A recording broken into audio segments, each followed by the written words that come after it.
Book of records. ഇന്ന് ശരിക്കും പറഞ്ഞ സൗന്ദര്യം എന്ന് പറയുമ്പോൾ നമ്മൾ എല്ലാവരും അല്ലെ പേഴ്സണൽ കെയർ അല്ലെങ്കിൽ പേഴ്സണൽ ബ്യൂട്ടി ഇതൊക്കെ ഇഷ്ടമില്ലാത്ത ഒരാളുമില്ല. ഇന്ന് നമ്മള് ജസ്റ്റ് റോഡിലൊന്ന് നോക്കി കഴിഞ്ഞാൽ കാണാം, അല്ല റോഡിൽ ഇറങ്ങി കഴിഞ്ഞാൽ പണ്ടത്തെ പോലെയല്ല. ഇപ്പൊ പെൺകുട്ടികളായാലും യുവതികളായാലും കുറച്ചൊക്കെ മേക്കപ്പ് ചെയ്ത് കാണിക്കുക.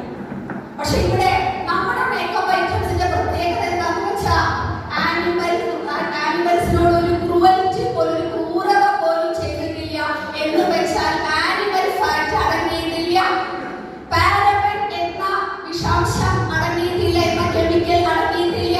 പാരബൻ എന്ന് പറയുന്നത് ഏറ്റവും കൂടുതൽ നാള് മേക്കപ്പ് ഐറ്റംസ് കേടുകൂടാതെ സൂക്ഷിക്കാൻ വേണ്ടി അതിൽ ആഡ് ചെയ്യുന്ന ഒരു കെമിക്കലാണ് പാരബൻ എന്ന് പറയുന്നത്. നമ്മുടെ ഏത് ബ്യൂട്ടി പ്രോഡക്റ്റ് എടുത്ത് നോക്കിക്കോളൂ, പാരബൻ ഫ്രീ. ഇതൊക്കെ നമുക്ക് നമ്മുടെ പെൺകുട്ടികൾക്കും വളർന്നു വരുന്ന തലമുറകൾക്കും ഉപയോഗിക്കാനായിട്ട് കൊടുക്കുക.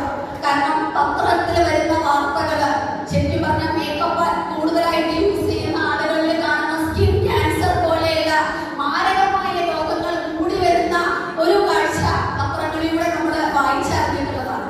അതുകൊണ്ട് തന്നെ ഈ കിൻസോൾ എന്ന ഈ ഒരു സെഗ്മെന്റിന്റെ പ്രസക്തി വർദ്ധിച്ചു വരികയാണ്. നമ്മളിത് അറിയണം. നമ്മുടെ കുടുംബങ്ങളിൽ